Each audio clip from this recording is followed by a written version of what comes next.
The referendum in 1958, which was designed to appear to grant independence to African countries, but to retain control, was in itself a clear indication that France did not want to let go the colonial project and therefore initiated and continued to perpetuate a neocolonial project. The only country, that, of course, that voted no at that time was Guinea.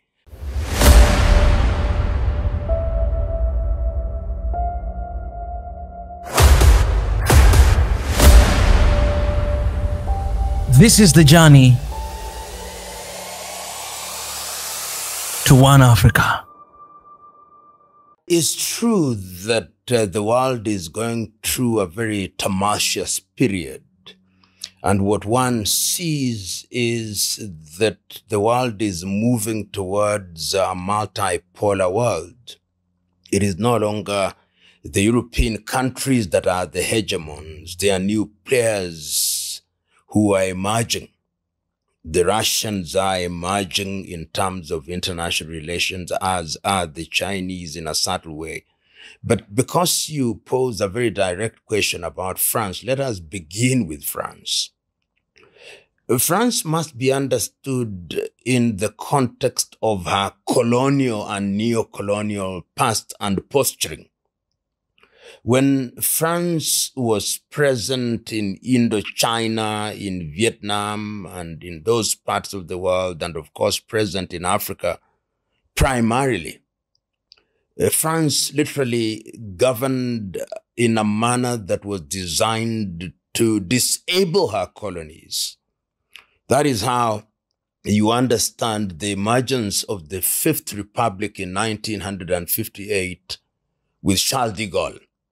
And as regards the African states at that time, the referendum in 1958, which was designed to appear to grant independence to African countries, but to retain control, was in itself a clear indication that France did not want to let go the colonial project and therefore initiated and continued to perpetuate a neocolonial project. The only country, that, of course, that voted no at that time was Guinea under Ahmed Sékou Touré, which, as we know, was then punished very heavily.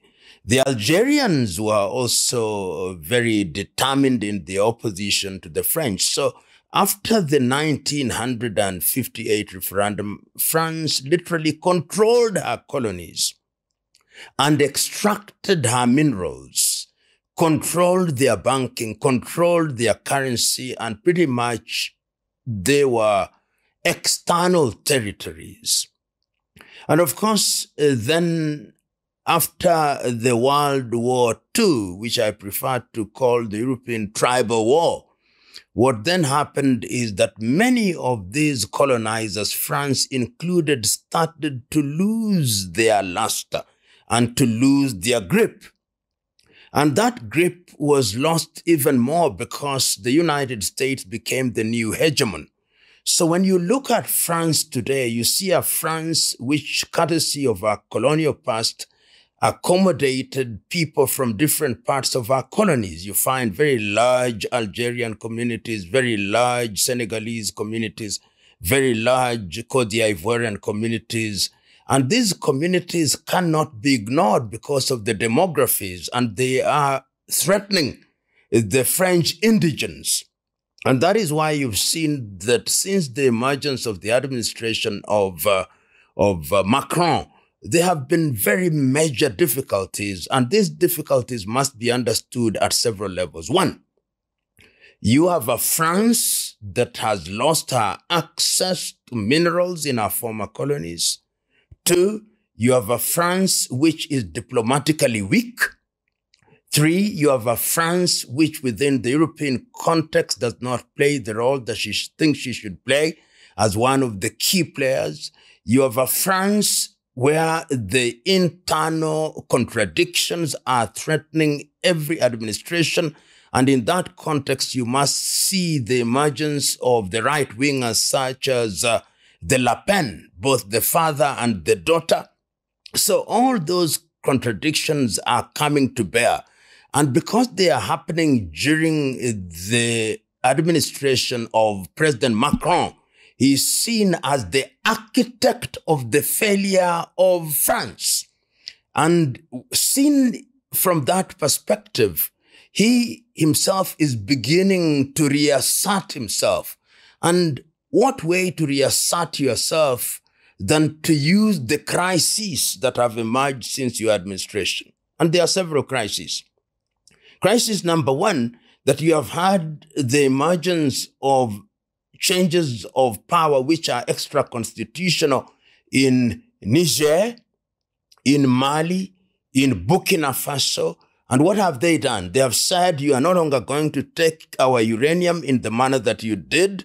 We are no longer going to have France or French as our only language. We are going to choose who to work with, and we are no longer going to be obedient servants within La Francophonie. We are no longer going to use CFA franc, which you control. Within Europe, the war between Ukraine and Russia has also created yet another crisis. It is a crisis that started on the basis of the Russians saying that in 1990, when the then Soviet Union collapsed, you assured Russia and indeed assured those in the East, particularly Russia, that there would be no 1-inch movement to their territory. What has happened since is that you have moved to Poland, you want to move into Georgia, you want to move into Ukraine, and the French are in the forefront. The French and the British, the major colonizers, are in the forefront. And they want to use this as an occasion to reassert themselves. And you hear the very bellicose language that emanates from Macron. You've heard him even in cases when he has had meetings with President Trump of the United States of America. When Trump proposes means and ways of ending the conflict, it is the French and the British, since Kim Steimer, who are in the front of saying, no, this must not happen in this way. So what started as a conflict between Russia and Ukraine has now become a proxy war in which every other breach is being articulated by Macron as an affront to NATO. And NATO is being invoked from where I sit, and I stand to be corrected, as this body that when you attack one, you attack all, in the belief that the United States of America would come to the aid of Europe if there was a war between Europe and Russia. But the reality is that that is not so very predictable, particularly if you listen to President Trump, who once said, almost jokingly, that there is a big, beautiful ocean between us and Europe, and that we are not going to be the ones that underwrite the cost of NATO. So all those factors conjoined are producing a France that is in a state of confusion, a France that is trying to reassert herself, a France that is trying to say we are the leaders of Europe, and a French leader who is facing rebellion from within and who in ordinary circumstances ought to have called a general meeting at which his own leadership is being challenged. But of course, we know that the Constitution of France is one that allows for what they call cohabitation, which allows the president to continue in office and only disturbs the prime minister and the political parties. So he is, if I'm allowed to use what would be a very European term, skating on very thin ice. But he must do so because the decks are laid against him and he has no choice but to appear tough, even if he is trembling inwardly. I personally hold the view that the contradictions within France are so deeply rooted now, and that Macron is the symbol of those deep contradictions, that to use this word figuratively, he can only escape the political guillotine for some time.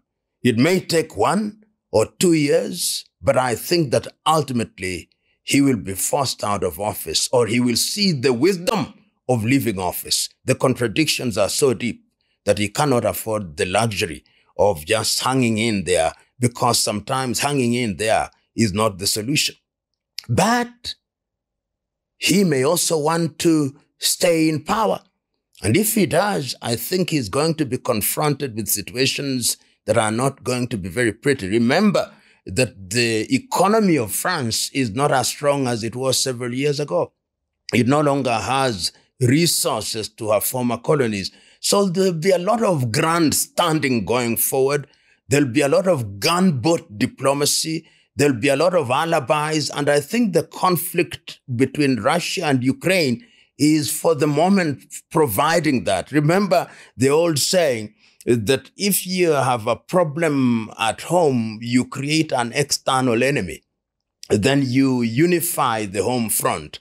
I think Macron is trying to use that. And immigration is one of the things that they are trying to use, that we are doing what we are doing, which is causing you anger and making you angry, because we want to have a France that is controlled from within, a France that is strong. But ironically, what that is doing, it is strengthening the hand of the far right, so that you see Marine Le Pen, if you look at the opinion polling, those who are of the French indigents are leaning towards her because of this scarecrow called the danger of the immigrants. So I think, as was said in the Bible, the days of Macron are numbered. Mene, mene, tekel, upersin, that your days are counted. I think it is found in the book of Daniel for those who are biblically inclined. His days are numbered like the pages of a book, and sooner rather than later, he will meet his political Waterloo. In my view, the architecture and the DNA of French politics will not change even if Macron were to leave. Remember that even this distinction that we talk about between the far right and the liberal, in real terms, these are two sides of the same coin.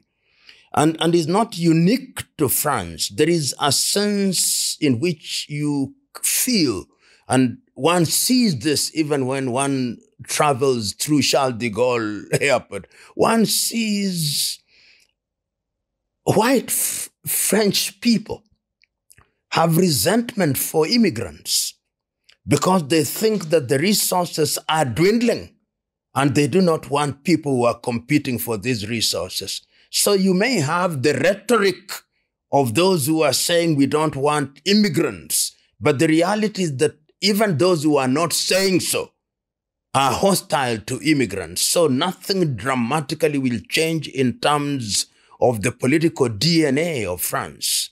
They will still want to reassert themselves, and this will happen because they feel threatened. Like all the slave masters, even when the slave has long gone, they have this appetite to want to enslave. And I think that is what is happening. And that is why La Francophonie is even looking for new clients. You can see the diplomatic engagements of France with countries that were not colonized by her. So in a nutshell, I don't think there'll be dramatic change. I don't think that the difference is that large in terms of this political orientation. I think all French politicians are moving towards the middle, their rhetoric notwithstanding. You know, I stand to be corrected, and I may even be wrong, and I don't even claim expertise in what I'm just about to say. But when I look at Europe now, particularly when you listen to the rhetoric of the British and the rhetoric of the French, you almost believe that they have an appetite for war, as if they believe that a war is necessary for Europe to reassert herself. And that is why progressively, through the rhetoric of countries such as France and the United Kingdom, one sees the Ukrainian-Russian conflict as a proxy war. Indeed, one can say that the Ukrainians are simply the tip of the arrow, and that really those who are egging them on are the European powers, particularly France and the United Kingdom. So when they say that they want to be present on the ground, that they want to be the guarantors of peace, if it ever comes between Ukraine and Russia, they are simply saying we want to assert ourselves, and they are forgetting history. And remember that even in times when Europe had some kind of dalliance with Russia, there was always suspicion. And those who were behind this suspicion were the French and the British. So one sees a situation where there is the supposition that if you are to create a conflict which is led by NATO, you would then bring in the United States of America. But because of the diplomatic ambivalence of the United States of America, they are not quite certain. And one may even ask, are the French ready to put boots on the ground in Ukraine? Are they ready to put boots on the ground in Lithuania, Latvia, and Estonia? Are they prepared to do so? Recently, you've seen the rhetoric when some drones were said to have strayed in Poland. You could see the vitriol or hear the vitriolic statements that were emanating from France and from the United Kingdom and beginning to beat the drums of war. And I believe that this kind of saber-rattling diplomacy may also be a tactic. Remember that the United States of America, through President Trump, have suggested that there be a truce, there be an armistice, which would also entail, among other things, the freezing of the possible membership of Ukraine into NATO and the European Union, and also the trading of territory. But the French and the Europeans are hostile to this, as if they are simply saying, we want to fight it out. But the question is Europe prepared for what would possibly be a nuclear war? Are they prepared?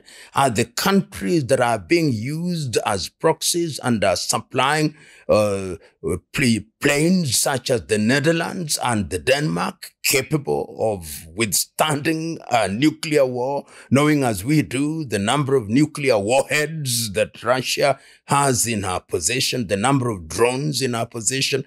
These are questions that must be out there. And those whose rhetoric is vitriolic, those who have an appetite of war, who think that a war is going to reset Europe and to make Europe reassert herself in the world, in my view, are deluding themselves.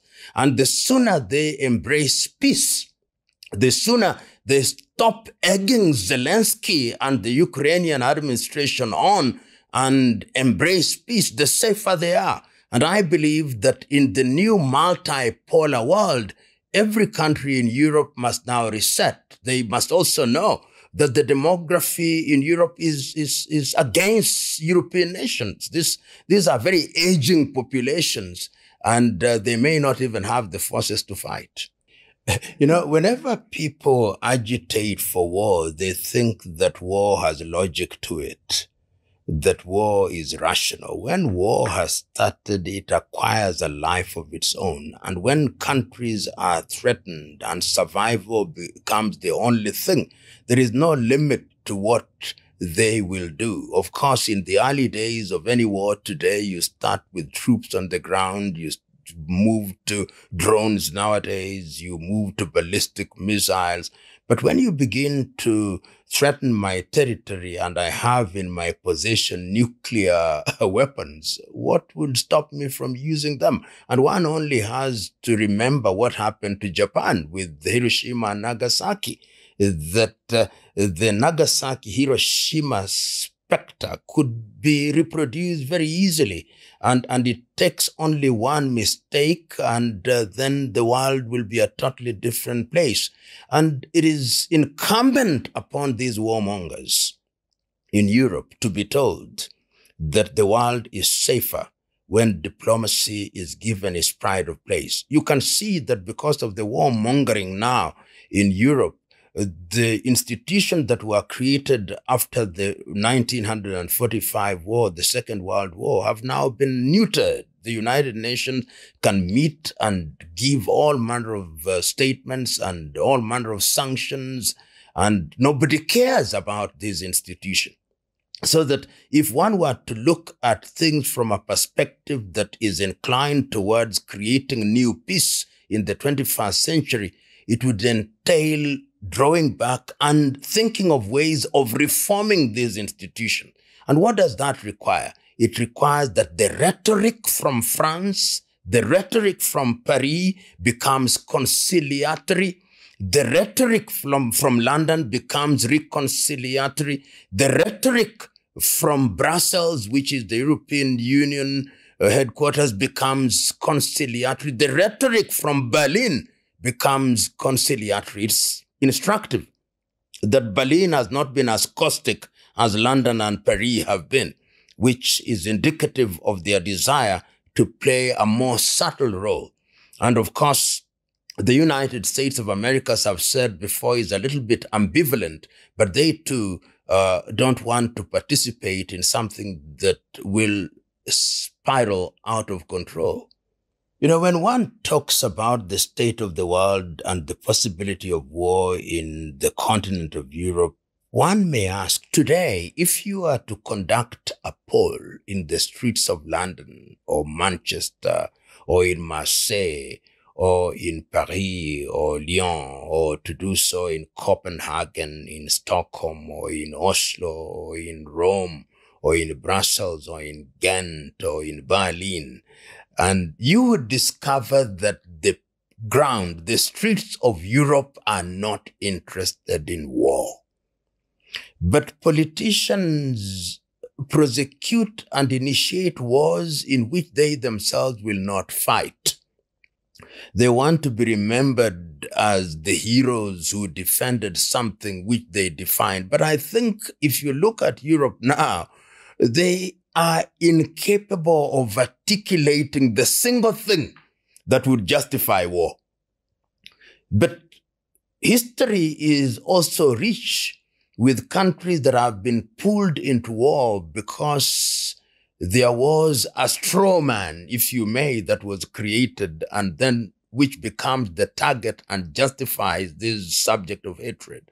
And I think the Europeans have tried to paint Russia and President Putin as this person that we must decimate, this person whose desire is to destroy Europe.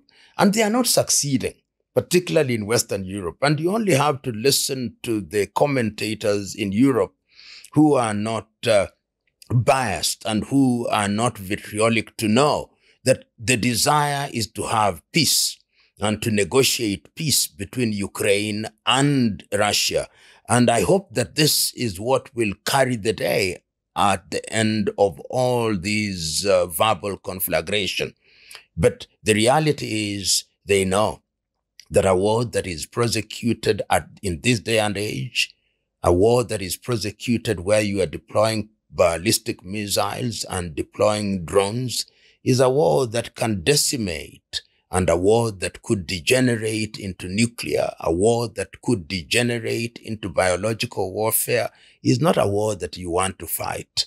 And one hopes that the politicians will listen to the ground.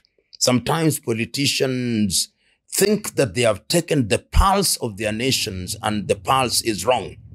And I think that that is what is happening, particularly in the case of France and also in the case of the United Kingdom. And occasionally you see when they rise up, even as relates to matters such as the conflict in Gaza, you can see that the people are saying, we don't want this kind of thing.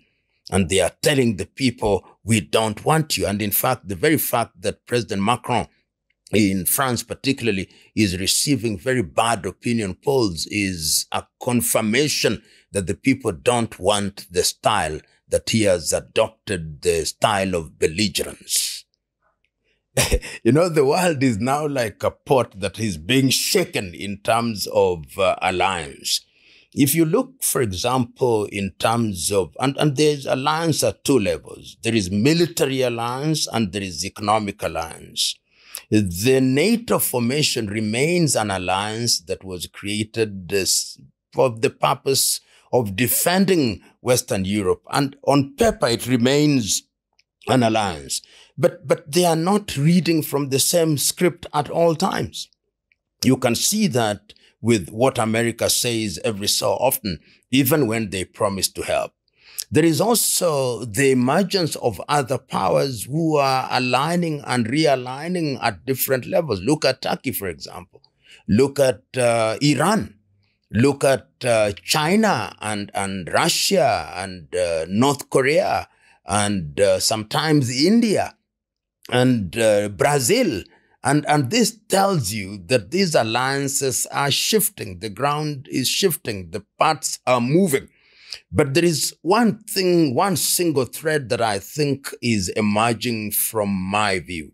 The resentment of the possible reemergence of the colonial powers. France being one of them. The United Kingdom being one of them. Because the other colonial powers which were there, like Portugal, no longer threaten anybody. Spain no longer threatens anybody. Germany no longer threatens anybody. The United States of America has become much more transactional. What is in it for us? We want your minerals. Whether you are Ukraine, we give you this, you give us your minerals. You are the Democratic Republic of Congo, we give you this and you give our minerals. So it is only countries like France, which through their neo-colonial institutions such as La Francophonie, fear that they are losing territory. It is only the United Kingdom who through their neo-colonial institutions such as the Commonwealth feel that they may be losing something. But there are no settled alliances. Things are moving. And this movement, I believe, will redefine itself, will keep on defining and redefining itself, but it points to one direction, that the world is going to be multipolar. There is not going to be a single hegemon. Alliances are going to be alliances of a transactional nature, which are going to be dictated by trade rather than by military might. And you see this when you listen to what is being said at the meetings of the BRICS, when you see the meetings, what is being said at G20, when you see the rhetoric of the 77 and the Global South, one gets the feeling that things are not going to happen as others wish. And those others mean the former colonizers. I've been following the visit of President Trump. I think one can almost predict what is going to emerge in the communique. We are old allies. Our transatlantic trade must be strengthened. Our military alliances must not be undermined. We must not allow the Russians or any other emerging powers to disturb what is settled. We are not going to allow anybody to threaten world peace, and we must retain our historical ties. I think that is going to be the essence of the statements that are going to emerge. The people are going to be polite and friendly, but that politeness and friendliness is momentary. When the Americans go back home, there are a lot of things to be dealt with in the North American region, in the Latin American region. And I think that is what is going to preoccupy the United States of America, because even our own economy is under threat by a dint of this very ambivalent manner in which they have dealt with the question of immigration. So nobody is at ease. You'll see many visits of that kind. I believe that after a short while, there'll be a reciprocal state visit by Steimer to the United States, and the same rhetoric, and is like that, and is going to happen in the nature of what I call diplomatic ping-ponging. You know, I don't think that Trump has Africa as a major cog in the wheel of his diplomacy. Remember, this is his second term. Perhaps one day he is going to visit one of the African countries. I don't know whether that country is going to be Kenya, or is going to be South Africa, or is going to be Nigeria.